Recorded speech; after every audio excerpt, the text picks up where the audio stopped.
Welcome to Collateral Banter, episode 27. I'm your host, Danny T. On this episode, my friend Wallace joins the show to talk about the Democratic primary.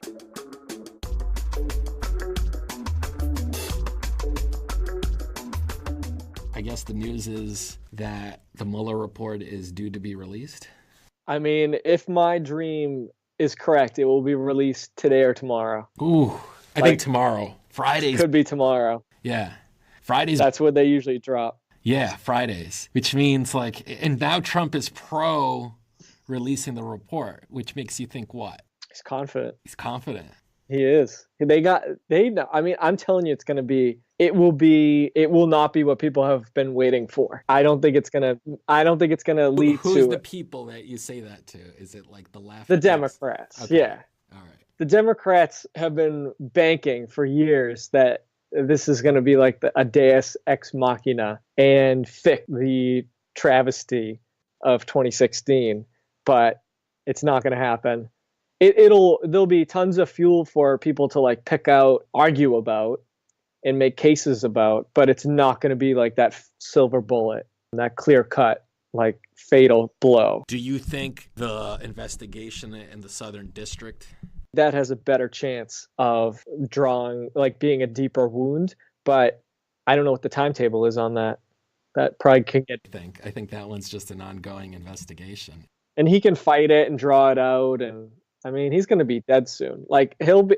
There's nothing left after he gets if he gets a second term and he closes it out. How old will he be? 76, 78, 76? Like yeah, something like that. Come on. Nothing's going to happen to him.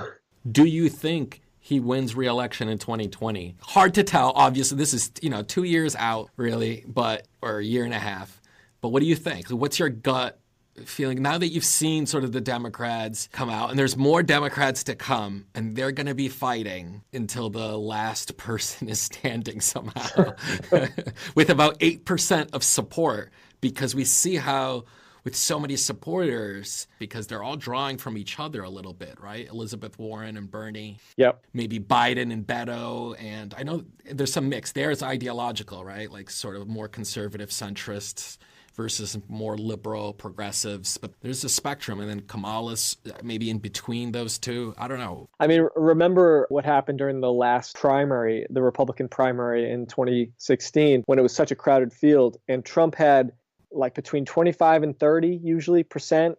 And then, it just went one by one. Every other candidate got their time in the sun when they rivaled him, and their ratings would go up to about match him, and then they would fade. And everybody just said, he had enough support, stay in, but it was going to be capped. But it turned out that wasn't true. And that actually him being able to hold steady on that 30% through the chaos of the primaries was ultimately the best thing. So, yeah. Okay. So you want my prediction? No. So wait, based off that. Yes. Does that mean somebody like a Bernie? Bernie 4 years ago could have, because he had, by that logic, in a kind of crowded field, he would have his diehard 30% who would just stick with him as everybody else crested and fell.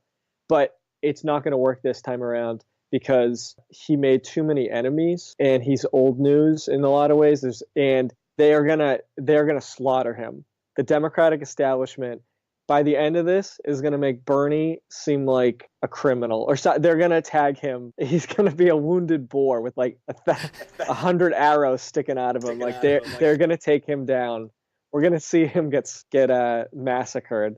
So that's my prediction: is that he's gonna just get chipped away by bloodthirsty revenge plot. It's going to be Caesar all over again. So yeah. So normally I would say, yeah, he's got his Bernie bro fanatics, and they're going to stick with him. But I don't think so this time around. He's got a target on his back.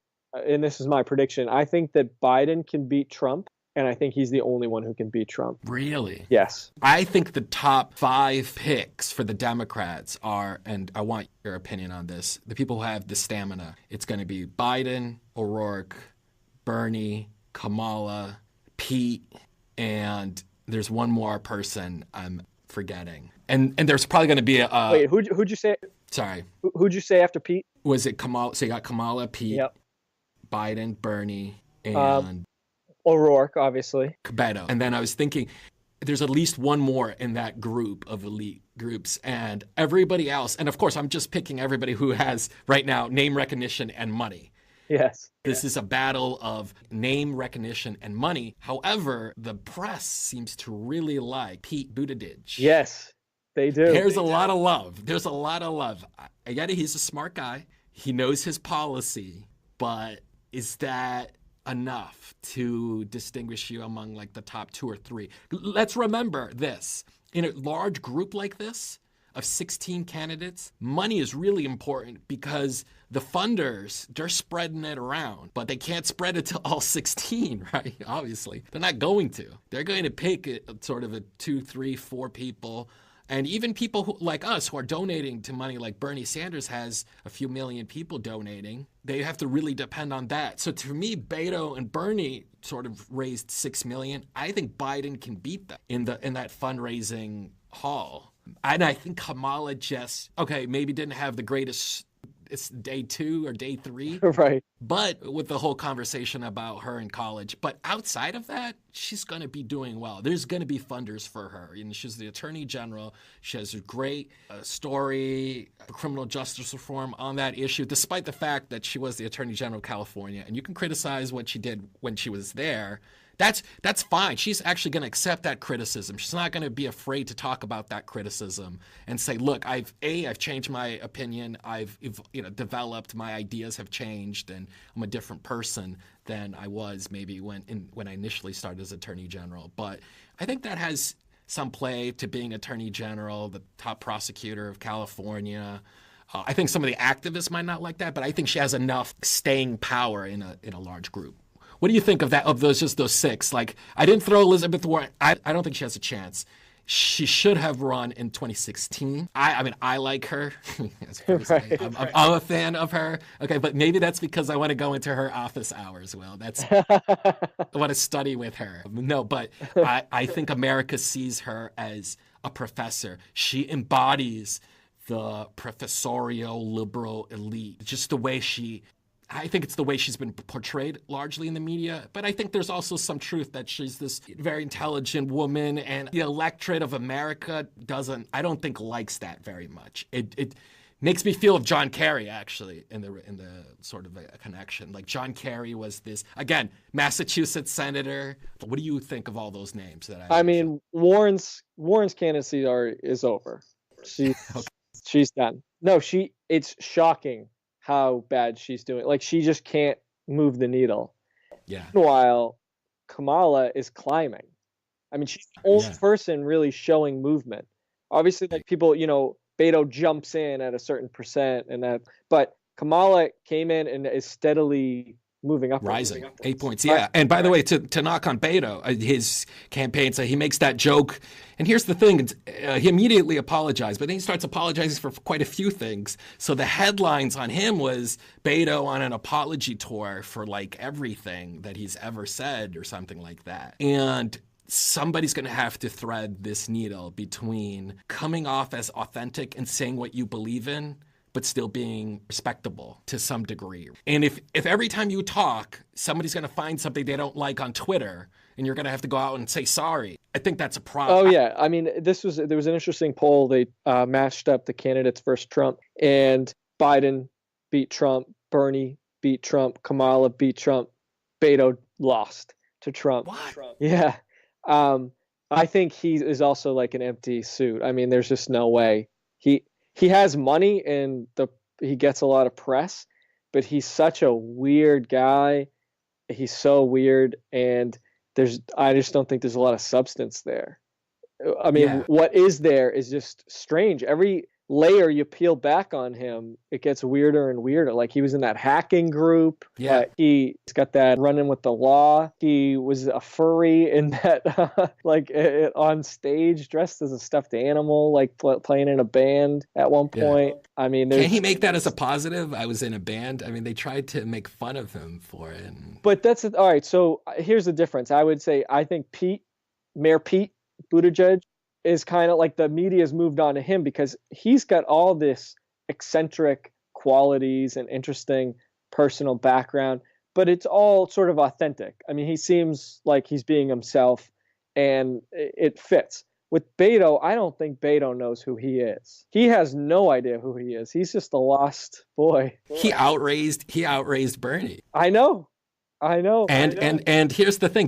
He goes in front of with like half the donors or something. Oh, was that it? Okay. Yeah. But he stands in front of a table and he starts screaming about things he's not really appealing to policy. But again, we've had this conversation in 2016. That oftentimes works with the electorate. People don't follow policy; they follow emotion. Right. But here's the difference. Yeah. Here's the thing. Kamala is climbing because when people hear her, they're impressed. She wins people over. Beto is good before you get to know him. Yeah. The more you get to know about him, the more people are gonna scratch their heads and move on. So I don't think he's got a lot of. I mean, he's gonna have money, and that's gonna help. But in the end, I don't think he's gonna be able to really win people over with his personal story. I mean, what is his personal story? He's a 44-year-old guy who just feels like he was born to run. Like, this is just, I was born to do this. And I was like, dude, that's awful. Yeah, it's horrendous. And nowadays, that would have been great in like the 1960s because you're selling a very shallow version of yourself. But now we're just going to peek into every nook and cranny of a person's life, and they're going to be on camera almost for 24 hours a day, for 7 days a week, for 18 months. People are going to discover how. This is what I don't understand about him. How can someone so weird be so boring? Like, he's got the craziest biography. It's chock full of like really strange twists and turns, and yet you're also bored. How can you be bored? The guy was part of a hacking group. Yeah. He was a hacker. Come on.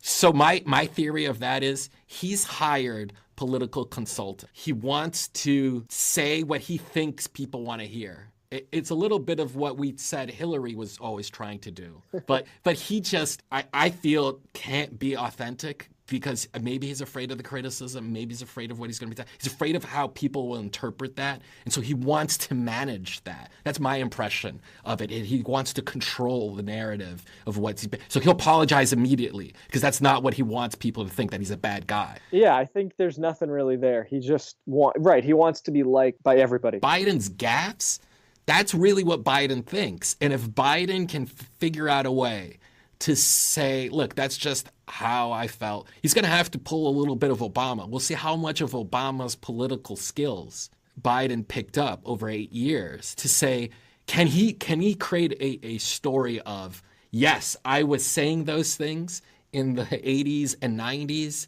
and they were terrible and they were wrong, but they were also the things that I had grown up, and that's what I had internalized and learned.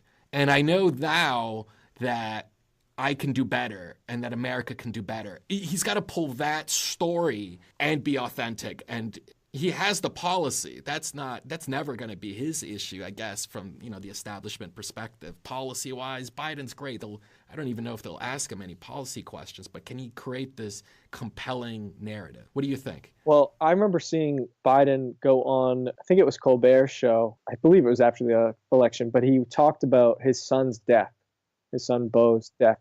And he was incredible the way he talked about it. It seemed like he was really weaving this new vulnerability into his politics. Because before he had that really jocular, kind of jockish attitude to him.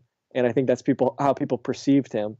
But he was talking from a place of having been completely devastated, rediscovering a kind of core values, and then coming back from that on a mission to serve. I think that could be a really great rhetorical position for him to take, and a way for him to frame what's going to be like a rescue mission, rescuing America. I think that's kind of will be the tone of his campaign. I do feel like the waters are shark-filled, especially in the Democratic side, and the base is it's a lot of sharp edges. So I don't know how that he's going to fare. Right. But if he can kind of stay above it, because I think people like him and there's a lot of goodwill. Right. So you don't think any other candidate can win? Why do you think No. what is it about Biden that you think makes him the strongest candidate against Trump? I think that it's not going to be possible for Trump to brand Biden. Everybody already knows him. He's already been vice president for 8 years. He's been in Congress for 30-something years. He's already known person, and he has already had power. And so it's not going to be possible for Trump to say this person's a whack job, which is what Trump pretty much always implies, that his enemies are crazy. That's kind of unstable, and he's the stable one. So strange reversal. But everybody else, I think he's going to be able to work his branding magic. And that's my. And what do you think any of the candidates, Julio Castro or any of those other candidates running, like what's his name, Andrew Yang, I think is the other running for the Democratic nomination. So, I was thinking about this. Some of these like people down in the 1 to 5%, and I was thinking about why each of them is going to not be a viable candidate. So let me see. Okay, so Julian Castro, I don't think he could ever be president because he has a twin. Now imagine you're the night watchman, and you're the night watchman in the Situation Room, and the president bursts in, and he says, it's 3 a.m. He bursts in and he says, "Quick, launch the nukes at Russia." Okay. Then another president, the same guy but different, bursts in and says, "No, that's an imposter. Don't launch the nukes." Now, because they're twins, you're not going to be able to tell which one is commander-in-chief and which one is a private citizen. And we're going to have the ultimate constitutional crisis. So it is remarkable to me that the founders didn't foresee this and specifically bar twins from serving in the highest office in the land. But that was, an oversight that should be corrected. And if I'm ever in a position, I will amend the Constitution. And don't even get me started on triplets. As far as I'm concerned, they shouldn't even be able to go for like PTA boards. It's too chaotic. It's too dangerous. Too dangerous. It is. It's pretty dangerous.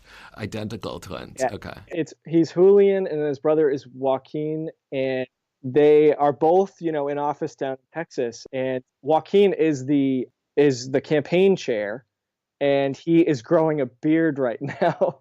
Just to distinguish. To distinguish. Smart. It's very clever. But anyway, so that's why he can't possibly be president. Now, moving on to, let me just revisit Pete Buttigieg. So here's the problem with Pete Buttigieg.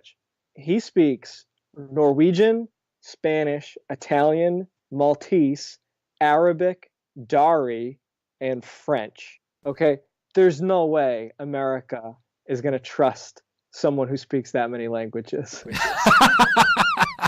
They're gonna be like, he's the Manchurian candidate or something, like who, So I think they're just gonna see him as being like someone with. You just need to speak American. Yes, exactly. It's bad, It's so that's all. He's ruled himself out, unfortunately. Okay, Amy Klobuchar. Oh yeah, we forgot Amy. Yes. Well, with good reason, because when people went crazy on Mitt Romney because he used the phrase "binders of women." Amy Klobuchar throws binders at women. Ooh. It's so crazy to me that someone who's basically admitted to abusing her staff, also to eating a salad with a comb at one point. What? You can Google that. It happened. Is still in the race. And not only that, but when sort of confronted about these abusive behavior in the workplace, she said that, well, you want someone tough dealing with Putin. Is she going to throw things at Putin? Can you imagine that? She implied that she's going to hurl like a ruler. Yeah. Binders of women at Putin. Can you imagine? Maybe that's what it takes to knock him out. So come on, you can't be throwing things at world leaders. I don't care. He brought in a German Shepherd when he went. Yeah, dude. You know that story, right? To intimidate Hillary. Yeah. No, to get her stressed out. Yeah, because she's like deathly afraid of dogs. Oh, is that right? Yeah. Okay. I had that. I had to grow out of it. It took a while. What started it? Did you have like a traumatic experience? I told myself I did. I didn't really have a traumatic experience. No. probably too many TV shows and images of dogs biting people. Yeah. That I began to think like, oh my God, that's what they do. They're mauling human beings left and right. And it took me. That is happening. That is happening, yeah. So it took me until I was like 16, 17 to not be deathly afraid. And it just took one trip to visit some family friends, and they had a dog, and we slept over, and eventually I was like, oh, okay, they don't all bite and attack you. You know, it just struck me. When's the last time we've had a president who didn't have a dog in the White House? That's a good question for the Google machine. Because I don't know. Yeah, because no, I bet Nixon had something. Who knows what he had? But Trump's got nothing. Yeah. Oh, right. Trump has nothing. Okay.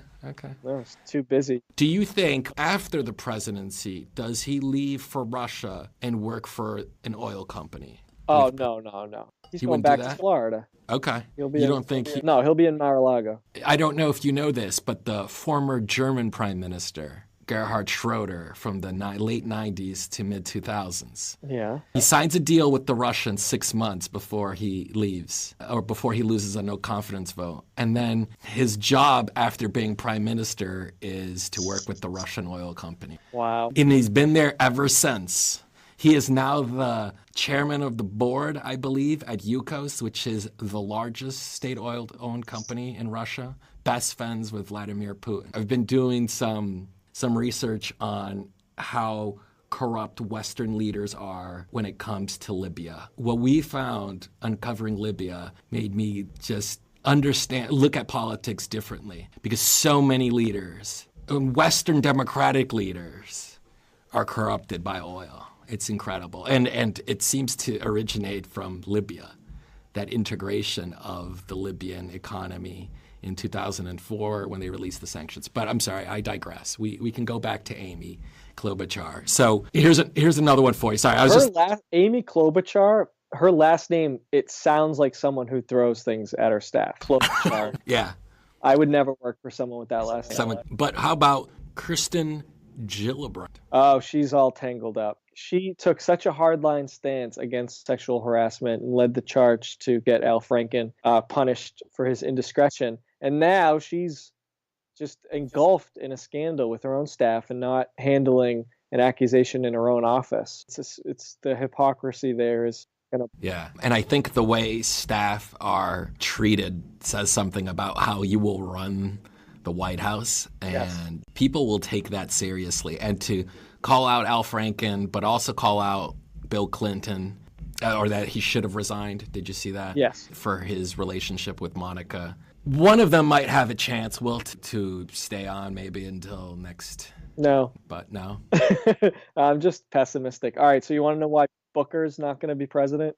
Oh, how did I forget Cory? So that is, okay, Cory. So here's the problem. He is going to have issues with Big Pharma, which has been a huge contributor to him in the past. Obviously, Newark has some, New Jersey has a lot of connections to the pharmaceutical companies, but he's taken a ton of donations, and he has controversially joined the Republicans to vote down.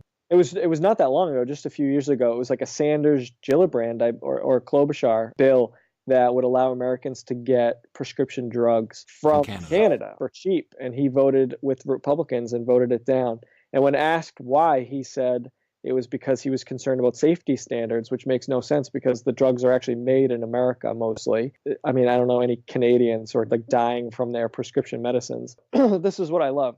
So in February 2017, I heard this story that he was giving some speech and these progressive activists protested, and they were complaining about his deep ties to the pharmaceutical corporations. He afterwards met with them, and to appease them, he asked them theoretically, he's like, would you guys be appeased if I gave back, my money that I got, if I gave back those campaign donations? And they were all said yes.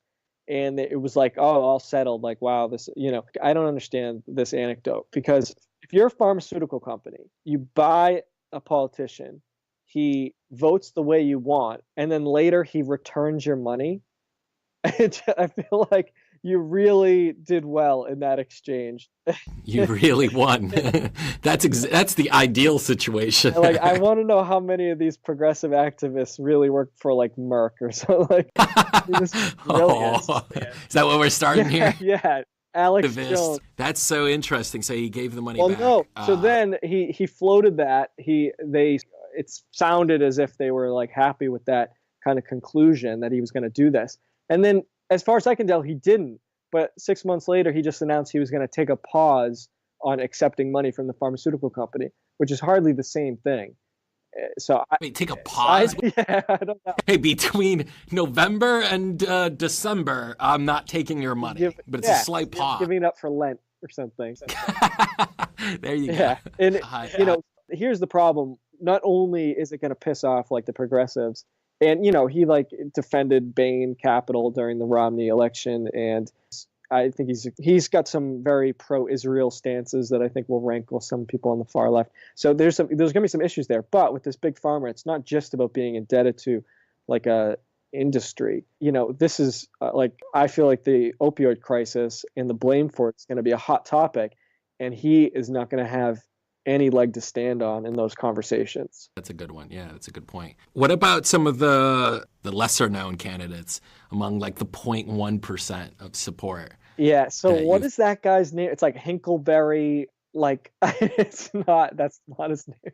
Hickenlooper. Hickenlooper. Yeah, of course. Governor of Colorado. Now he's not a capitalist. What is he? No, I don't know. That's what I heard. That was the news coming out. He's not a capitalist. What is he? But he's not he just doesn't want to be labeled. He's like labels on the fascist. What is he? Here's another politician having difficulty in saying what he believes in, and then it comes off as what is he hiding? Or he doesn't want to be labeled because he fears the activist base. It's too blatant. He fears the activist base, if he labels himself a capitalist, are going to be like, look, he's just another corporate entity, right? He's just another corporate. Yeah. So that's the issue. And he doesn't want that label. That's why he's doing that. But I don't get why he just doesn't be honest and say it, because people will at least give you a chance. I think it's because politics has stopped being a leadership and it's more of like a managership. So it's like, instead of saying, this is what I believe, I'm going to persuade you, follow me. It's let me try to, twist myself into knots to somehow capture your votes. So, nobody's brave enough. Although Beto has, I think, announced that he's a capitalist. But I don't think people listen to what he says. I don't think anyone's. It's because nobody knows if he actually knows what that means. He's up on a counter. No, I know. Like he's probably who knows what capitalist means? Capitalist, socialist. I'm all of those things. I'm whatever you want me to be. Right. He's very much like it's like Trump in some ways. Beto can be whatever we want Beto to be. Right? Yeah, Beto is just like a folk song rolling over the hills. Anyways, I think Beto in 4 years, you'll check back in with him. He'll be a ski instructor in Colorado. So, what about Jay Inslee, who, by the way, I mean, two things that I like. I guess like Hickenlooper, they were governors, which is similar to being a president. He's from Washington, and he's making green energy the heart of his campaign. Any chance? I have no opinion about him. I don't know anything about him, but I know he's like the climate change dude. He's the climate. Well, he wants to make that the issue that he wants to run on. Terrible idea. I forgot you don't believe in climate change. I forgot. But at least it's I'm joking.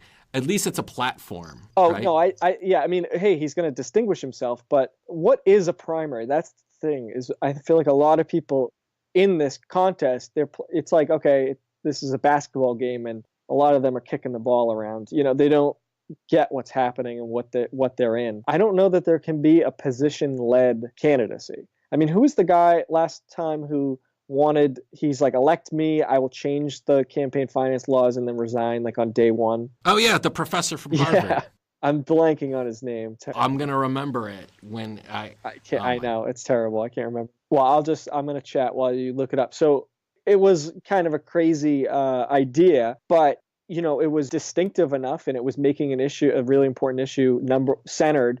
He didn't get any kind of traction. I mean, at all. Lawrence Lessig. Lawrence Lessig, exactly. So thanks for looking that up. So yeah, so for all I know, he's still running. I don't know. He could be running the .0001. I mean, I liked his campaign, but it didn't make sense to voters that they would elect him and then he would pass campaign finance reform and then resign, and thus the VP gets to be president. So people are like, wait a minute, you get to pick the VP, so we're electing you, and then you get to pick the real president because you'll resign after you make campaign finance changes. They're like, that's not what we want out of the president. We elect the president because we want you to be in power. Right, because it's a representative government. Right, yeah. I mean, in theory, yes. Yeah. Right, sort of. See, that's the thing about identity. I think you and I have often talked about and had these type of conversations. People feel like they're validated by having their image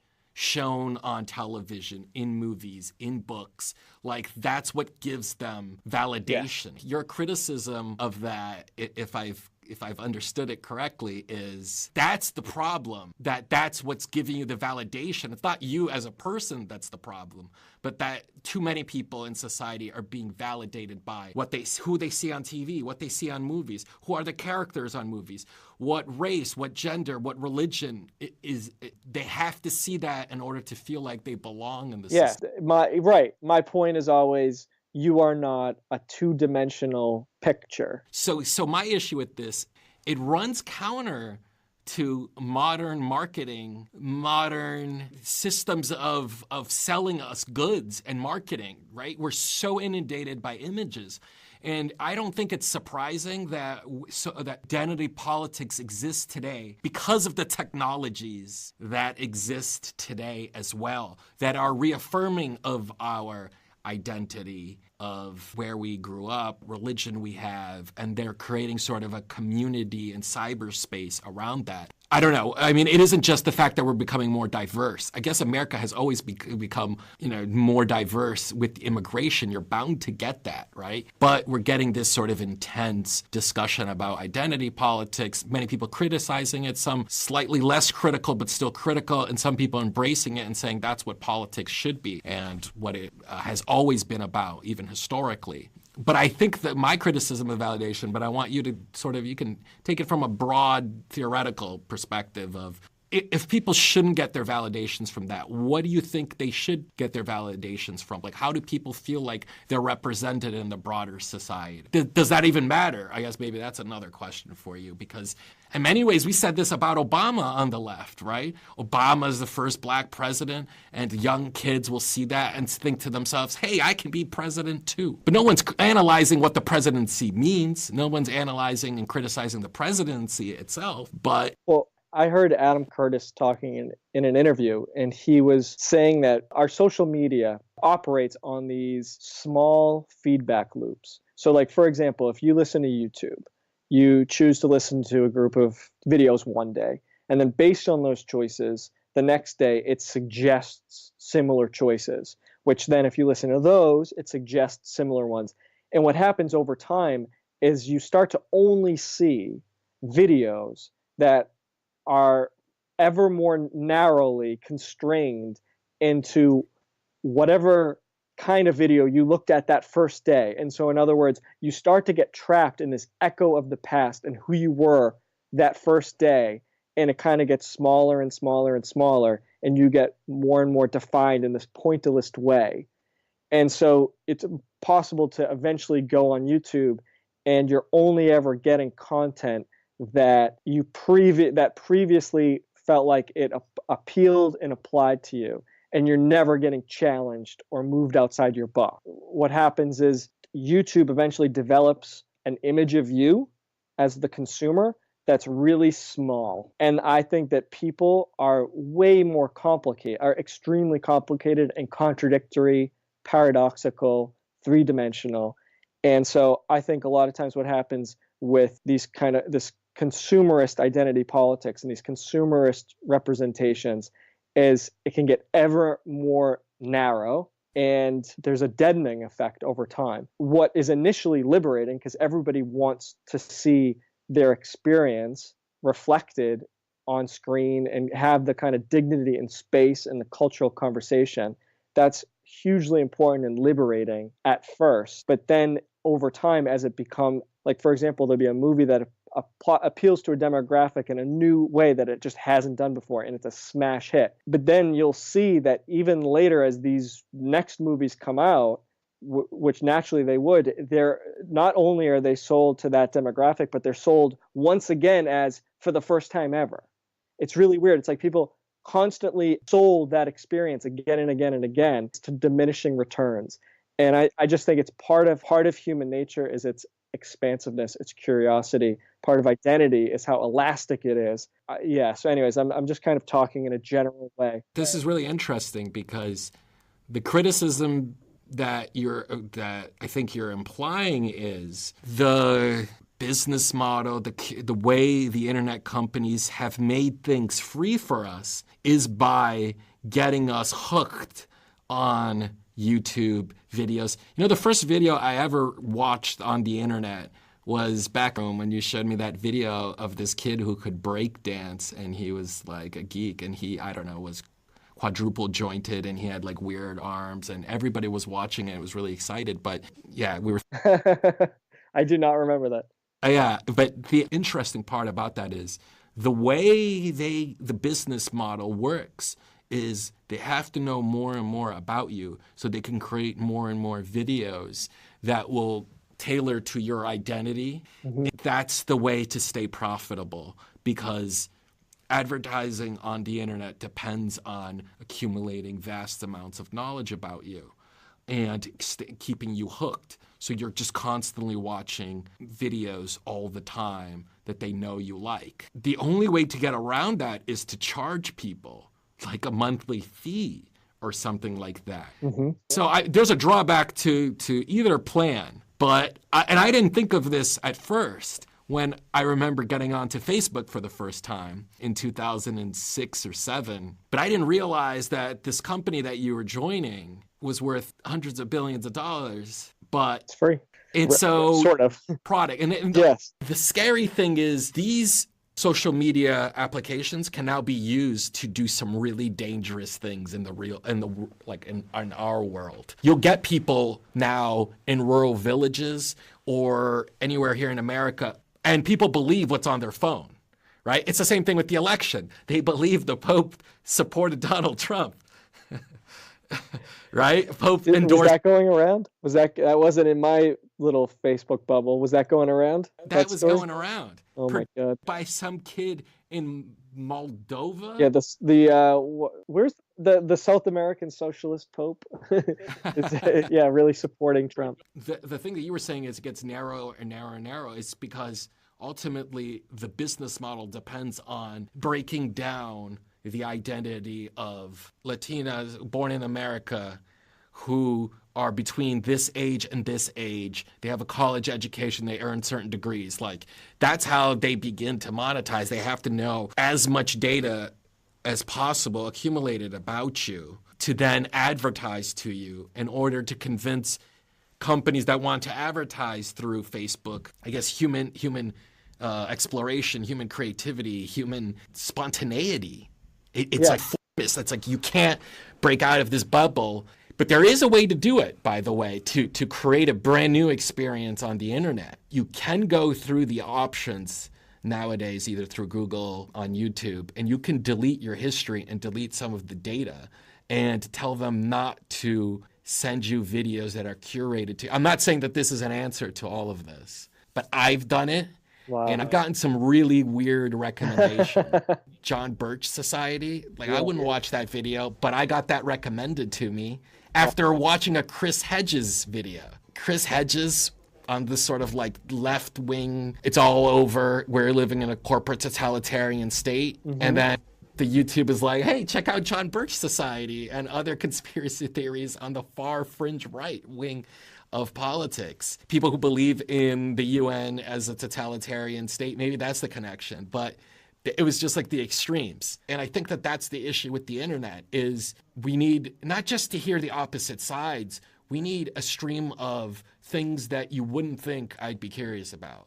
The difficulty of pregnancy for women. Like that, I'm a man, I'm not going to be pregnant, but that curiosity I might want to see in a newspaper. Does that Right. make Yes. Go ahead. Absolutely. Well, yeah. And I would also say that when you start to really identify with these representations, you become sentimental. I mean, again, representation is important and it can be liberating and exciting. But when it becomes, I feel like when you identify too much with these images, you fuse your identity with it, and then you've got no objectivity, and you become incredibly sentimental, which I think ruins politics. And I see that all the time. I see people supporting candidates because they represent something to them, and yet these candidates have policies that are completely opposite to what the person cares about, to what the voter wants or needs, and it overrides policy. Glad you went there, because I was going to ask you this question. How can you have a political program if everybody's identity is being curated to? Like, how do you create a public program, ideas to unite people behind, if everybody feels like I need to bond with this identity? Right? It's like Yes. politics of authoritarianism, where we're under threat, we're getting killed, and we need to stop the violence against us, which is scary. It's happening in many countries, and many authoritarian dictators can emerge from this, especially in countries with weaker political institutions and things like that. But it also creates an interesting division between maybe the liberals and the socialists, because socialism, and I'm open to criticism all the time of it, and I like criticism, especially of the left of socialism and of the right. I'm open to it. But I will give them credit for one thing. They do create a program, or at least believe in a set of ideas for human beings. It's about worker liberation. They don't say the most oppressed worker, or just the Hispanic worker, or the black worker, or the white worker. Like, they don't frame it that way in their literature, discussions, books. They're not talking about that because they find commonality. That's still, maybe they would agree that, yes, they might share different spaces and different representations, and there's certainly different levels of hurt and pain experienced in society, and violence against people like that. Totally, violence is there, and it's different, sure. But their program and their set of ideas have never been about they at least claim on paper, okay? That's an important note to make. It has not turned out that way oftentimes in almost all of the societies that have things adopted. have gone a little awry. Generous, but okay. And there are many things Well, I think it's, I don't want to, I think that this dynamic that we're talking about not only, I don't think it's the best strategy for a voter to approach American politics, but it's also dehumanizes the politicians. It flattens them. I mean, I know I've just been trashing all the politicians based on I have been. We've enjoyed it. Yes, purposely guilty of this whole time. But someone like Stacey Abrams is interesting because if I think people are very interested in her as the Democrats because she's so sort of vibrant, but also fascinated by her because did you know that she has a pen name? She's like a secret identity. And under this pen name, she's written 8 romance novels that have sold like 100,000 copies. She's like a whole other life as a novelist. And I just think that, so to me, Stacey Abrams is so interesting in many, many different ways. If we change our expectation that our politicians were just supposed to be these kind of two-dimensional representations, I think it would be better for them and us because then we could stand to see them in all their kind of complexity, and it wouldn't be disqualifying for them to have quirks, which I know I've just been absolutely trashing them based on their quirks, but I think that would be a healthier way, and it also to see them as people going for a job, professionals doing a job interview instead of what we're really seeing them as, which is bizarre. Like Obama was almost meant to embody, like in his physical body, the sort of racial tensions in history and sort of purify it through his rhetoric. Trump was basically offering to be, he's like, America, I'll make you my 4th wife. It's going to be great.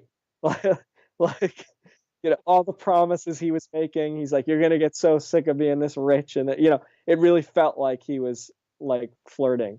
So we've got this such strange, unhealthy relationship with our politicians and with elections. I wish we could be a little more objective and adult about it and not look to them to be icons or statues. But see, and this is where like the way politicians are filtered through social media and the internet companies that exist today, it is difficult to see them as anything but statues. And because the way a viral tweet can be sent out, or I just don't think they encourage the sort of complexity, right? Seeing human complexity and getting it to be viral is a more difficult challenge than somebody saying something so outrageous that gets people really riled up. And the way to get viral is to get people talking and retweeting or getting people to comment.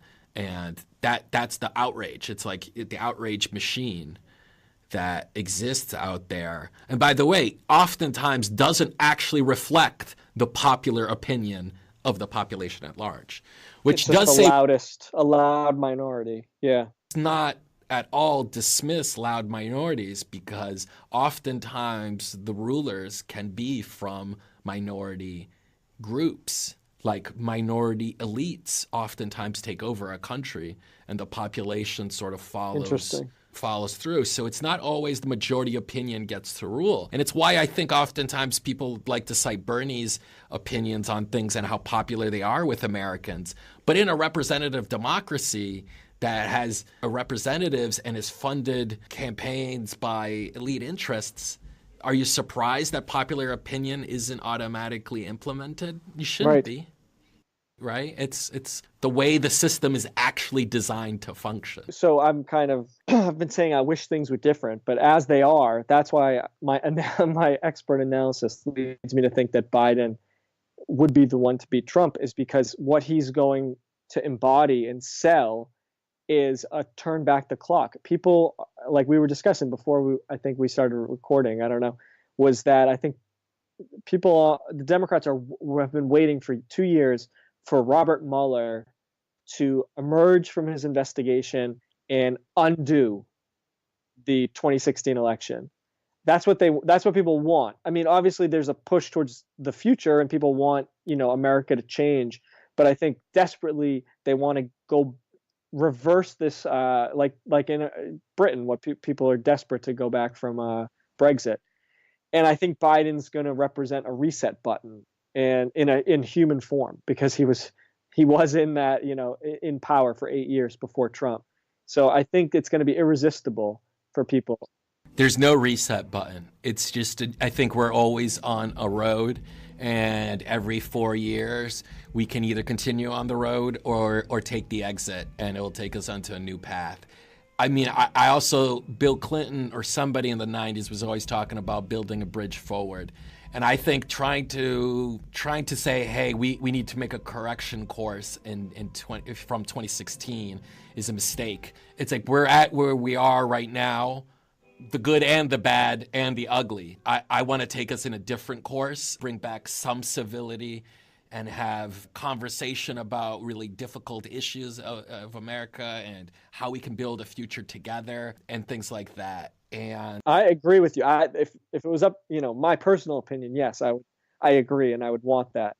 But it's going to have a popular appeal to say that's what he's going to represent. I mean, that's what he's going to represent. Yeah, and I think that's what wins elections, is what people represent. And so I'm not saying I want Biden necessarily, but I think he has the best pragmatic shot at delivering it, the White House for the Democrats. Before we go, I just wanted your thoughts on Trump and what's been happening to him. I mean, you don't even need to give me the most recent news, because it's just an everyday clusterfuck of just things he says. Sometimes you just can't believe that somebody's saying that.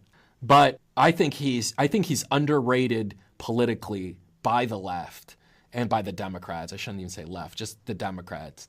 And to their detriment, because they think he's just a buffoon. And yet he gets away with it. And it's what Hillary, I think, struggled with in fighting him.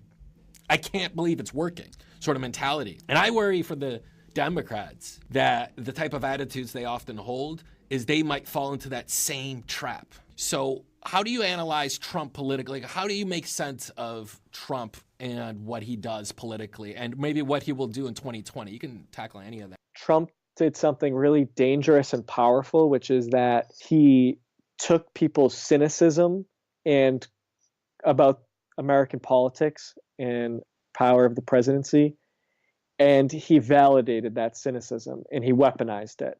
And so we're in a space where, he bragged that his supporters could see him gun somebody down. I still can't say it with a straight face, on Fifth Avenue, and he wouldn't lose any support. And it's because he unleashed, validated, and enhanced their cynicism so that now they're not going to believe anything external. They're going to follow cynicism in their own gut, and that leads them directly to the nearest conspiracy theorist, which in this case is Trump. And so I think it's incredibly difficult to try to win in good faith an argument where the jury is cynical about argument. And not to defend people's cynicism, but what have you seen since the turn of the 21st century? 9/11, 2008 economic crisis, the crash, the major bailouts of banks, essentially the belief that the free market, that governing power of the 90s and the 2000s. And look, the right can try to blame the government. The left can try to blame just the corporations. I think the vast majority of people know there's a little bit of truth in both, and yet feel cynical about it because to them it almost feels like the lie's been exposed. Mm-hmm.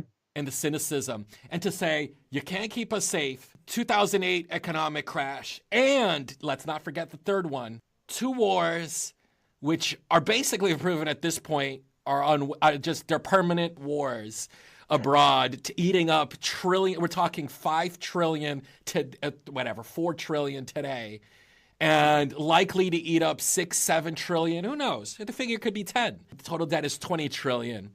I think all of these contradictions, you see it, and people say, holy shit, the world is spinning out of control. And I think this played into Trump's hand.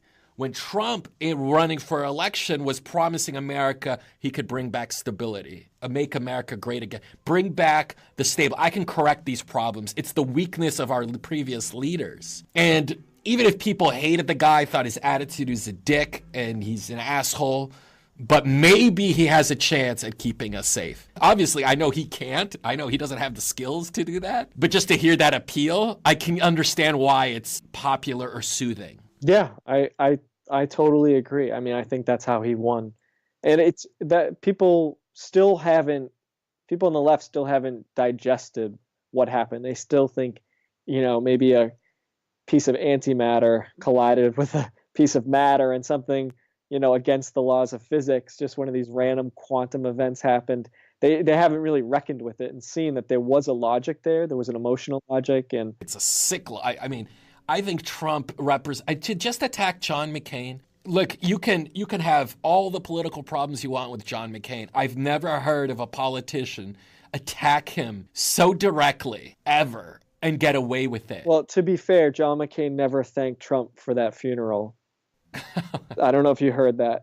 Is that what he said? No, I didn't hear that. You got to find the soundbite. Trump said he said, I gave McCain the funeral he wanted and I never got a thank you. Oh, right. I did. I mean, that says it all. But I think you're right. There's a part of cynicism that has throughout the society and made it extremely difficult to listen to a politician. And I don't know if what are the odds you think of Trump winning re-election? Even let's say against the Biden, he still has some. Oh yeah, I think it's going to be close. Okay, it'll absolutely be close.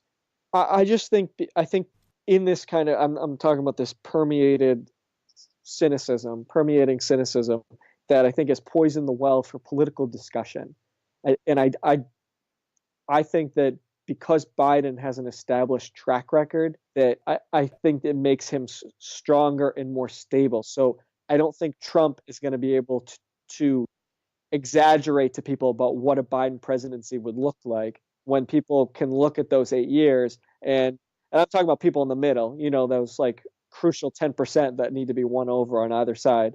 I just don't think Trump's going to be able to convince people that a Biden presidency is going to be disastrous. And therefore, it gives him the best shot. But I think Trump will be able to pull that off for every other candidate. You follow a lot of political campaigns. Can I ask you a question about Sean Hannity? I saw the day that either Biden was on TV giving one of his speeches where he hadn't declared if he was going to be the nominee. Hannity went after him. And it was really interesting what he was saying about Biden. He took clips of Biden about what he said about Anita Hill. He took clips about Biden about the anti-criminals that existed at that time. And I think the strategy there is to divide the enemy. I think that that's what the right is successful in. And here's the thing. The left has to pull the same card on the right. You got to get somebody to run who is to the right of Trump. And that is why Trump will try to attack Ann Coulter or anybody who swings to his right. He can take on the center and probably have enough support and win. But there can be more extreme candidates than Trump. How you get them funded, I don't know. And giving them airtime is pretty dangerous in terms of the rhetoric that could come out. But to weaken his base and to pull some of the activism away from Trump is what Trump does when he talks about Bernie. He is nice to Bernie relative to everybody else because he uses that as the barometer of that's where the activist base is. And look, the Democrats are going to attack Bernie again. It's rigged again. It's that system just to convince enough Bernie supporters not to get behind a Democratic candidate. And it works. It worked last time. And I can see it working again. But what do you think? I just wanted to recommend Jon Ronson did a piece for This American Life recently on Alex Jones and Alex Jones's high school years. And it beautifully demonstrates this idea of cynicism that we're talking about. So that's just like a little side thing, but you should definitely listen to that. It's probably like 20 minutes. Yeah, absolutely. The right has, knows how to work the left and sow that division. And I think there are huge gaping wounds left over on the Democratic side from the 2016 election.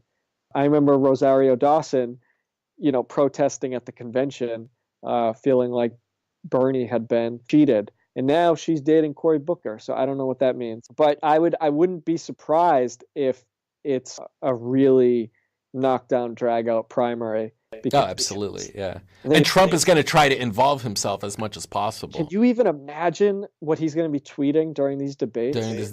Yeah, he's going to try to take away as much airtime as they get. He might be doing a national address. He'll do whatever he can to try to capture the narrative away from the media talking about the presidential campaigns. Maybe the day after, he'll make an announcement. He'll do whatever he can to keep them away from the newspapers and the headlines because he knows any press is good press and I want to be on there. And that's been his strategy to stay relevant and win. And I don't know. Well, it's the appeal essentially to Florida and 4 other states that have to. Florida. It's like those states. We could probably know who's going to win by 9:30, 10 o'clock. Oh, remember last time? It was fetal position. It was. I remember vowing that night I would never watch CNN again because they had, convinced us that Trump didn't stand a chance. What were the polls saying? 87% chance it was going to be Hillary or 93, and Trump had a 7% chance of winning. He had to have everything break his way, and everything broke his way. But in politics today, you're now seeing a new activist base emerge among the left. And it's young, it's new, it's coming up with new ideas. And because if there's one big criticism I have of the left, it is they oftentimes don't talk about jobs and the future. What kind of jobs do you believe in and want to create? Like, what's the vision for work? And I know you and I can both criticize work and we want to have the universal basic income. And people are doing that in Europe, actually. Those programs have been pilot programs. Andrew Yang is running on that. Yeah, absolutely. And But until we can get there politically, which might take a while, people are still going to spend oftentimes a lot of hours of their day. That is a policy that could move a candidacy forward. It just can't be Andrew Yang. Yeah, no, I wonder. I bet. What if like Booker gets really nervous because he's really hasn't made a dent and he just swings for the fences and comes out for UPI. Can you imagine? I mean, that's kind of a bold initiative that people have, and that might capture a new social program. The Democrats need something new. You need to talk about jobs. You want to talk about green jobs? Great. Go out there and talk about how we're going to build that. It isn't just going to be you're going to work for the state. It's not like you're working for the government necessarily, right? But the right has one thing that unites it, and I'll tell you what it is. It's always about shrinking the size of the government when it comes to the economy. And I didn't say shrink government. I said shrink the size of government when it comes to the economy. They all agree on that. They want state power in other ways, but when it comes to governing the economy and regulation, they're all united behind that. And there's nothing to unite the left. It's anti-Trump Republicans. It's a bunch of different groups until it can build something together. I don't know if it can ever be fixed, but I'll give you the last word, Will, here. Oh, geez. Last word. Any recommendations? I guess, my question is, when did it become standard for Americans to fuse their private fortunes to the country's prospects? Like, people really feel like what happens in America at large and who's in that White House determines their level of prosperity, happiness, safety. And there's some evidence for this, and certainly for some populations of people, it's more precarious. But now it seems like everybody, no matter even the most wealthy person who's going to be unaffected by whether Trump or Warren is in the White House, it feels completely emotionally invested in this election. And I think that, somebody was saying how the partisanship has seeped into every aspect, and we almost can't even remember that in the 90s, not everything broke on partisan lines. Not every movie was discussed in these terms. With this kind of accelerated emotion around politics, I can't even imagine what that election day next year is going to be like. I think it's going to be wild. Yeah, no, I agree. Can you imagine the tension? Some people on the left are saying Trump is going to call an emergency and cancel the election, like the level of that he won't leave if he loses. The sort of political crisis we could have because of that is crazy. All right, so we'll leave with Trump's going to take over and become a dictator. It sounds like a good place to stand. The fact we're even having this conversation says that. I didn't laugh. I was like, yeah, maybe. But I think the way we're talking about American democracy and the country and politicians, activists, everybody, just in general, just having that conversation should be one of the scariest things, but potentially one of the amazing things that could happen in the future. It's scary because if these institutions, this sort of liberal democracy breaks down, tyrants normally come to power. I'm not saying right or left. I'm just saying they normally just come and seize power. They fill the political vacuum. And I think that's what a lot of people on the left feel today. That's what Trump is. But the question is, how did we get here? That's been my one question in politics is how did it get here to this point? And I don't think there's obviously one answer. But a healthy functioning country doesn't just all of a sudden say, you know what, I'm going to go with that guy after that kind of campaign. And I remember Donald Trump in the debates with Hillary Clinton, he wasn't even making sense. He didn't have one concrete thought. We're completing our sentences.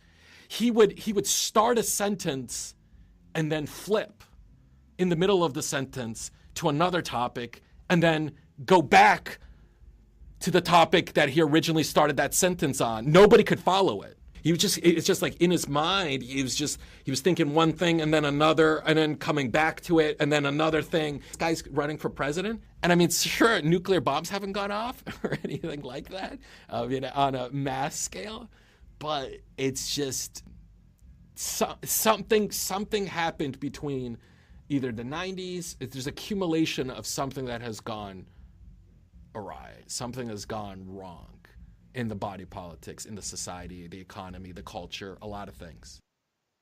I think we're not thinking straight. Maybe Trump, who owns casinos, you know how in casinos they have like they pump in oxygen to make everybody lightheaded and make poor decisions. Maybe Trump has like a hose of oxygen coming out of Trump Tower, and it's just making everybody just a little bit high, like just enough to get him over that hump. No, I know. I feel like we are all kind of in a casino at the slots, mesmerized by our little devices, a little drunk, a little high, not really able to somehow gather the willpower and the sanity to like step away.